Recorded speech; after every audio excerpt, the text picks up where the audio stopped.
Halo, kami dari Bindusia 23, nama saya Jonathan Senjaya dan teman saya Samuel Paldeska serta Samuel Stephen. Kami akan menjelaskan tentang dasar-dasar pemrograman. Next. Pemrograman itu sendiri adalah proses untuk membuat sebuah program di komputer. Biasanya dari database, user interface, backend, dan lain-lain. Next.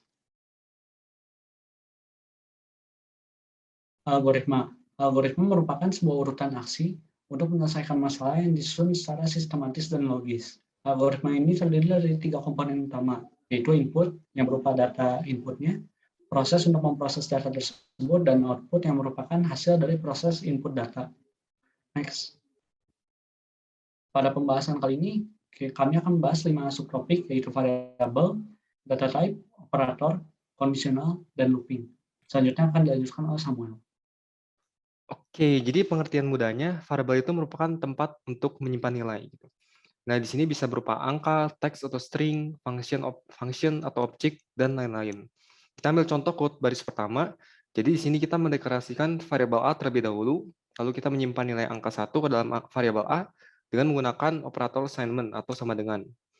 Variabel ini fungsinya nanti dapat digunakan oleh program komputer untuk menyelesaikan suatu tugas. Next. Selanjutnya ada data type atau tipe data. Jadi sesuai namanya, tipe data ini tuh menunjukkan jenis nilai yang dimiliki suatu variabel. Jadi di pemrograman ada beberapa tipe data basic atau primitif yang yaitu diantaranya ada integer atau yang kita tahu itu bilangan bulat. Lalu ada double atau float untuk nilai desimal, bedanya float dan double itu singkatnya float cuman ada 8 angka di belakang koma, sedangkan double itu lebih banyak. Lalu ada karakter yang merupakan huruf tunggal kecil maupun kapital.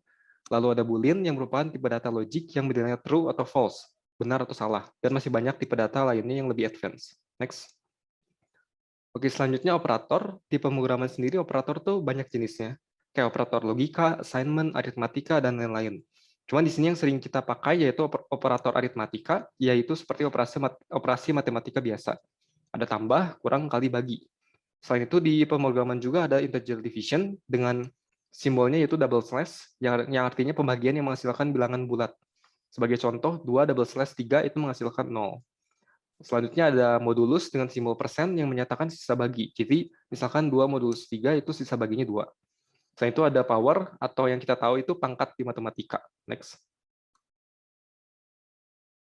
Oke, selanjutnya kondisional. Nah, jadi di pemrograman itu layaknya seperti manusia, komputer di sini juga dapat mempertimbangkan beberapa kondisi untuk mengambil keputusan.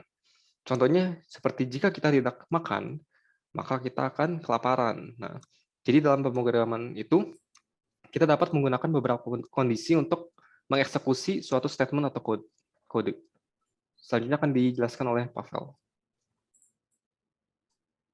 Nah, untuk contoh kodenya di sini kita punya variabel A yang nilainya 1 dan kita punya 3 kondisi. Nah, karena nilai A di sini memenuhi kondisi yang pertama, maka perintah yang ada dalam kurung awal akan dijalankan dan program akan mengeprint A lebih besar dari 0. Nah, dan dalam kondisional ini ketika sebuah kondisi sudah terpenuhi, maka kondisi yang lainnya akan langsung diabaikan. Lalu selanjutnya ada looping.